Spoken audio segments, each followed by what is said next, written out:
Spider-Man Across the Spider-Verse was a very great movie film. It kept all the things that made Into the Spider-Verse so great, such as the jaw-dropping animation and action scenes, engaging characters, and an extremely clever story about the meta aspects of the Spider-Man mythos that made this film truly exciting and fun to watch. But if I gotta be honest, I thought that it was a step down from the first Spider-Verse movie, with less memorable new characters and a cliffhanger that realistically could have been cut down by about 10 to 15 minutes and still have the same emotional impact. I still think that it's a really great film, and I think that it's more than a worthy successor to Into the Spider-Verse, and I'm very excited to see what comes next in this story, but I do think that it is overhyped. So you're probably wondering what this has to do with the subject of the video. Well, Across the Spider-Verse wasn't the only other piece of media that left me a little disappointed after an admittedly incredible first installment that just so happened to release in early summer 2023. That other piece of media in question was Prehistoric Planet Season 2. Prehistoric Planet is up there for being my favorite dinosaur documentary of all time. I made a review of the first season just after it aired if you want to know more of my thoughts on it, but to summarize, from the way that the show was presented like a BBC nature documentary to how so many of its creatures were depicted in brand new and exciting ways, this show really did feel like the peak when it came to dinosaur documentaries. So when that final episode came to a close, a lot of people were clamoring for more, myself included. So when a season 2 was announced back in March, I was naturally ecstatic, and leading up to that May 2023 release date, we got glimpses into the series that promised a whole bunch of new things, including more adventure, more danger, and more dinosaurs. I made a video talking about my hopes, concerns, and other thoughts about the second season. If you haven't seen that video, then my overall thoughts were that while everything still looks just as polished and up to stuff as it did back in season 1, the lack of new creatures shown would make this season feel a bit like a retread. But now, season 2 has been released, and I have to ask you guys a quick question. How do I express my disappointment towards Prehistoric Planet Season 2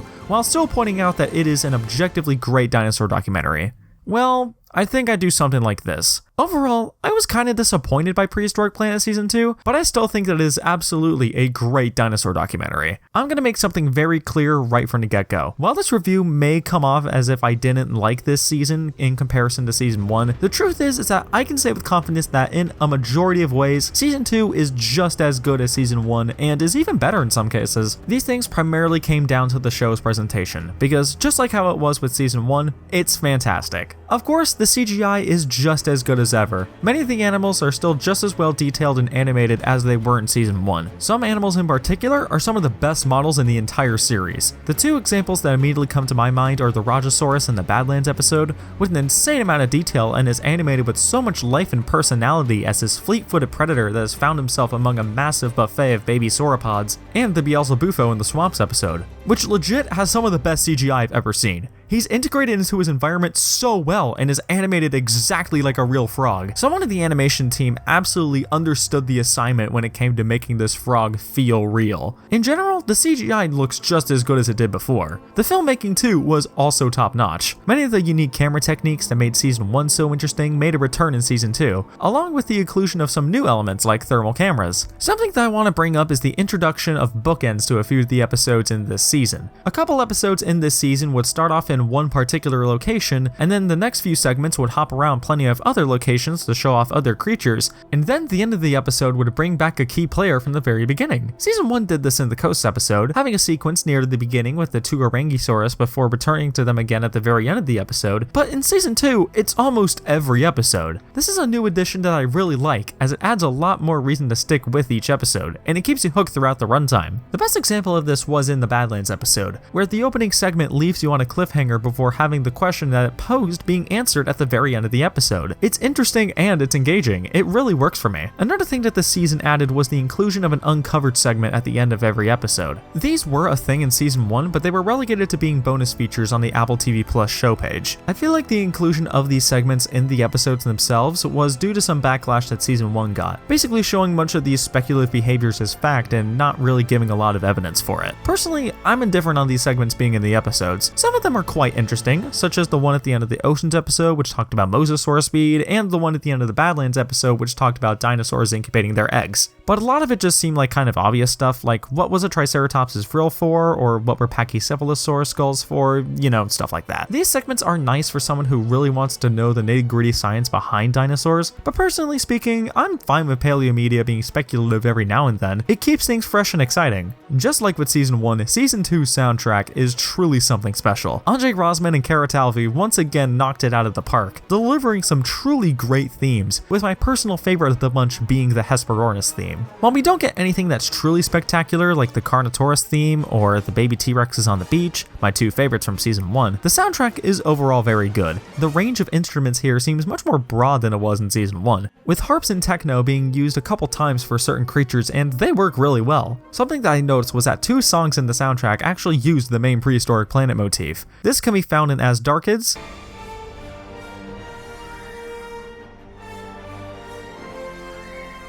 and Mortinaria.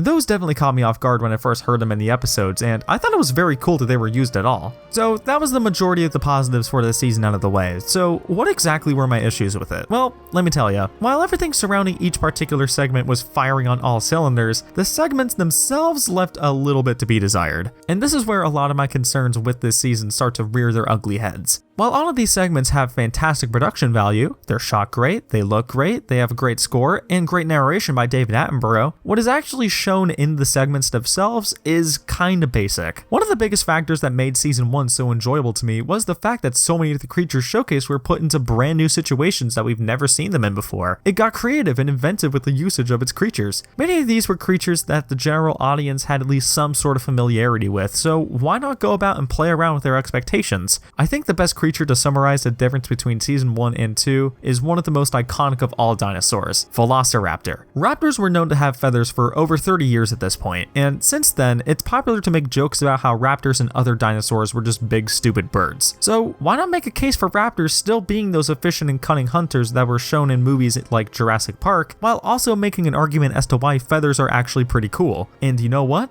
That's exactly what they did, by having a raptor jump off a cliff to chase after its prey, using its feathers on its arms and tail to balance itself, and its body feathers to act as a suit of armor to help break its fall. It's brilliant, and all done in that incredible Planet Earth-esque presentation. Meanwhile, season 2 still showcases velociraptors as those cunning hunters, driving a helpless prey animal into a trap, and while that is neat to see, and it's all still presented very well, it just doesn't have the same wow factor by showing off something new to the audience. This is what a majority of the segments in season 2 are like. While they have the polish in the presentation, what they have the show is ultimately just stuff we have seen before. For every segment that is truly exceptional, like Beelzebufo trying to dodge moth-baiting sauropods, Mosasaurus hunting some Elasmosaurus, or a Hatzegopteryx mating ritual, there are usually 2 or 3 more segments that are just okay to pretty good. Compare this to season 1, in which most of the segments were overall great, and the segments that were kind of whatever were much fewer and more far in between. It would be interesting to see how these segments would fare if you watch season 1 and season 2 at the same time.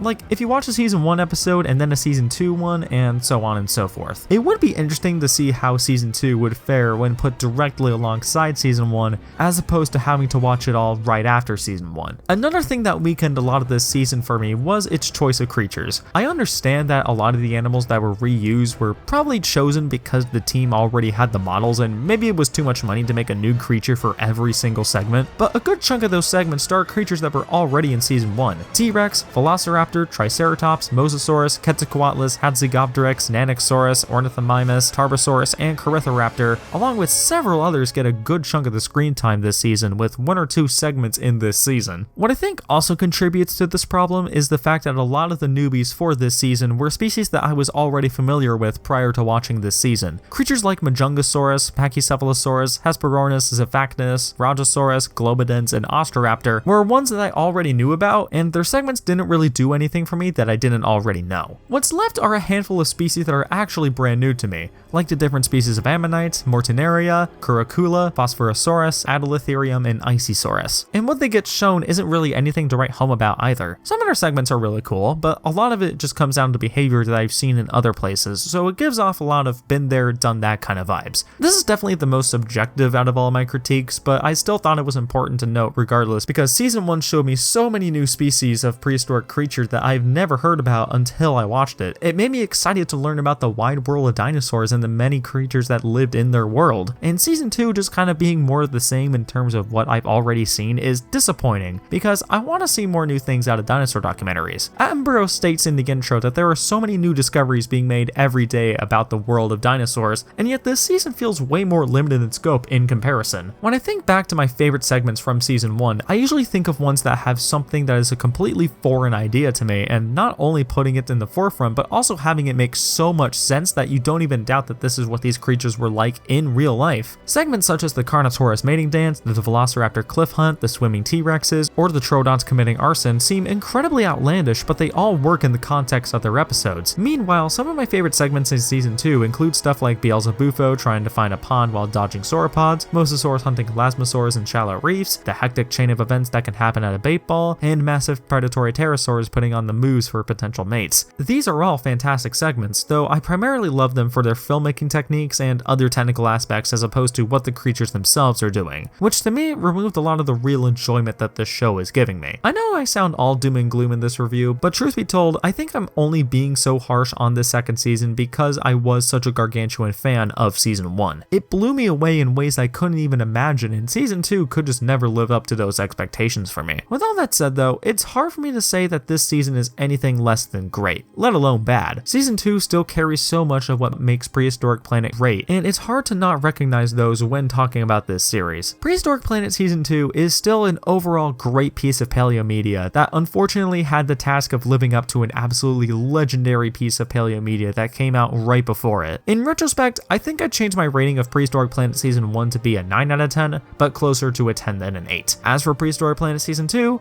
I'm gonna give it an 8 out of 10, closer to a 7 than a 9, but still great nonetheless. So, with all that said and done, what did you guys think of Prehistoric Planet Season 2? Did you think it was better or worse than Season 1? What was your favorite episode, segment, and creature? Be sure to sound off those thoughts and more in the comment section down below, and be sure to follow me on my social medias and join my Discord server if you want updates on my upcoming videos, or you just want to hear goofy rants about all sorts of stuff. And if you liked what you saw and want to see more, then be sure to hit that subscribe button. Either way, I'm Sam the Geigen fan, hoping that you have a lovely rest of your day, and telling you all to wash your hands.